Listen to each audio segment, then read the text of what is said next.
Obrona Westerplatte. Była to pierwsza bitwa II wojny światowej w Europie. Na Westerplatte, u wejścia do portu gdańskiego znajdowała się polska wojskowa składnica tranzytowa.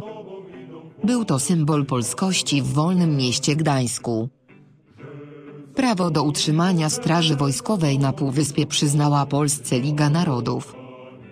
25 sierpnia 1939 roku w godzinach porannych przybył do Gdańska z kurtuazyjną wizytą szkolny pancernik Schleswig-Holstein. W rzeczywistości był to dobrze uzbrojony okręt, przygotowany do ataku na Westerplatte.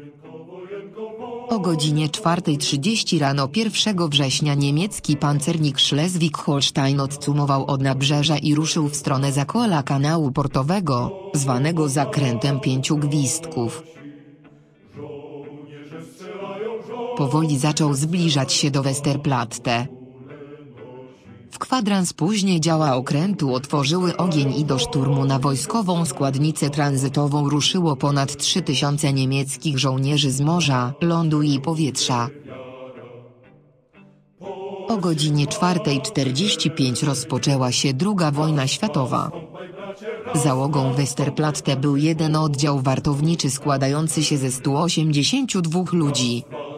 Całe uzbrojenie stanowiło 5 wartowni, 1 działo polowe, 2 działka przeciwpancerne i 4 moździerze. Żołnierze nie byli przygotowani do kilkudniowej walki. Pomimo przytłaczającej przewagi wroga polscy żołnierze nieugięcie bronili placówki. Zadaniem załogi, dowodzonej przez majora Henryka Sucharskiego, było utrzymać się 12 godzin w walce, dlatego nie zachodziła potrzeba gromadzenia żywności, amunicji i lekarstw. Zapasy wystarczyły na krótko. Od 2 września obroną Półwyspu dowodził zastępca majora Sucharskiego, kapitan Franciszek Dąbrowski. 7 dni bez zmiany na posterunkach, bez światła, bez wody i bez spania.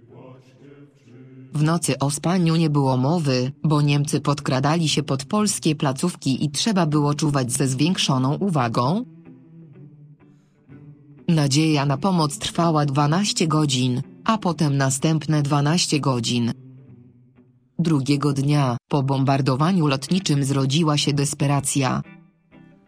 Niektórzy żołnierze porzucili wtedy stanowiska i uciekli, chroniąc się w koszarach. Dąbrowski przejął dowództwo nad obroną.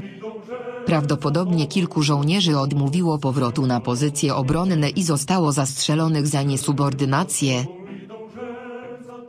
7 dzień walk był dniem ostatecznym. 7 września zabrakło amunicji, a żołnierze byli skrajnie wyczerpani fizycznie. Major Henryk Sucharski podjął decyzję o kapitulacji. Zdawał sobie sprawę, że sytuacja w kraju jest trudna, a dalsza walka przyniosłaby tylko kolejne ofiary. W obronie Westerplatte zginęło 16 żołnierzy, a 50 zostało rannych. Sierżant Kazimierz Rasiński został zamordowany w niewoli przez gestapo za odmowę ujawnienia szyfrów radiowych. Straty niemieckie w bitwie o Westerplatte to około 300–400 zabitych i rannych niemieckich żołnierzy. Obrońcy Westerplatte, którzy wytrwali na straceńczej placówce do 7 września, odpierając 13 szturmów, swą postawą i determinacją zyskali nie tylko sławę, ale i demonstracyjnie okazywany szacunek przeciwnika, co w całej kampanii było czymś wyjątkowym.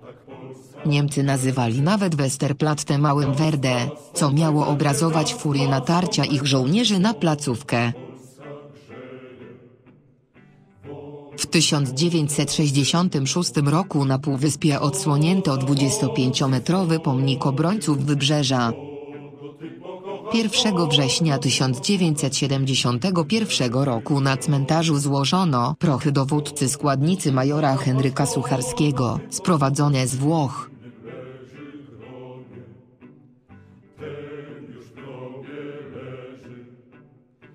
Zapraszamy do subskrypcji naszego historycznego kanału.